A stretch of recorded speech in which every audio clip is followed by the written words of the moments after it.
Joining us on this edition of the News Review, we have author and commentator John Stepling, who's with us from Indore, Norway, and academic commentator Daniel Shaw is joining us now from New York. Gentlemen, welcome to the program. Let's start off with Mr. Stepling. What can you tell us about this indictment, and what happens next for Mr. Trump? Well, I mean, these kind of things are always diversions, distractions. Trump is not being charged with any of his actual serious crimes because those are crimes that his political rivals are guilty of as well. We are not seeing him indicted for war crimes, assassination of General Soleimani. We're not seeing him indicted for his policies on the Mexican-U.S. border regards immigration. No, we're seeing the story of his alleged liaison with Stormy Daniels, and Michael Cohen, the fixer in this story, was paid the staggering sum of $35,000 a month to take care of this and make it go away. This is chump change. I mean, this is preposterous. So, you know, the U.S. presidents, Obama and Clinton and Bush, are all guilty of massive crimes, war crimes, and you know, Biden himself has longstanding ties to organized crime. He comes from a state that is steeped in organized crime.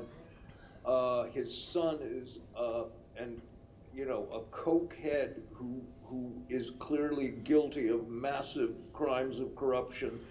But none of that is going to be made use of or prosecuted in any way. This is, I guess, useful to the Democratic Party. Trump lives in Florida. Ron DeSantis is the governor. He's presumably going to make a run for the Republican nomination. So it has its partisan uses in a political sense. The optics will be what they are, but Trump is part of the ruling class, and he serves the interests of the ruling class. I don't think this comes as a real surprise to him.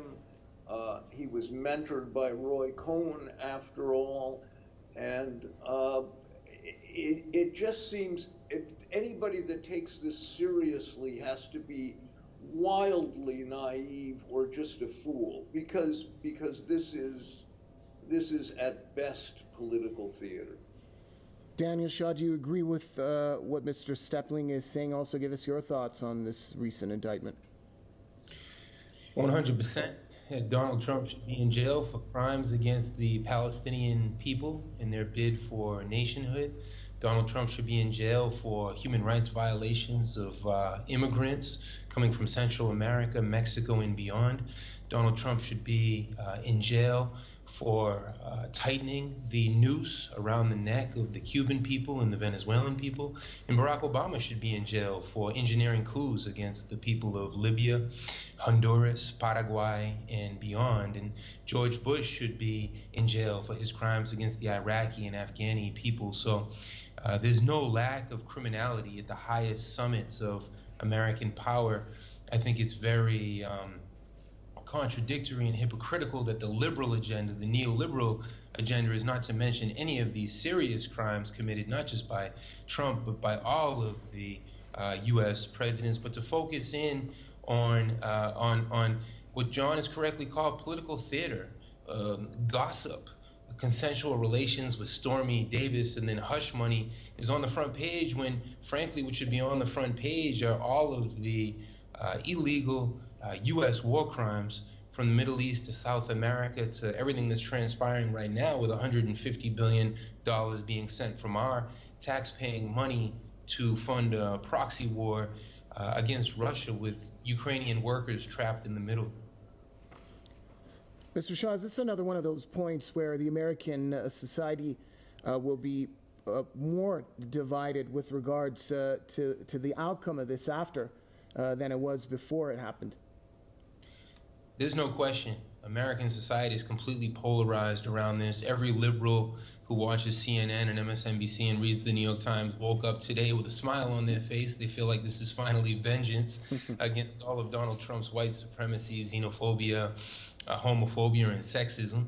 And every conservative, every Trumpite woke up today probably buying 3 or 4 more automatic weapons, whether it was in Texas or Michigan, getting ready for what they perceive as a civil war.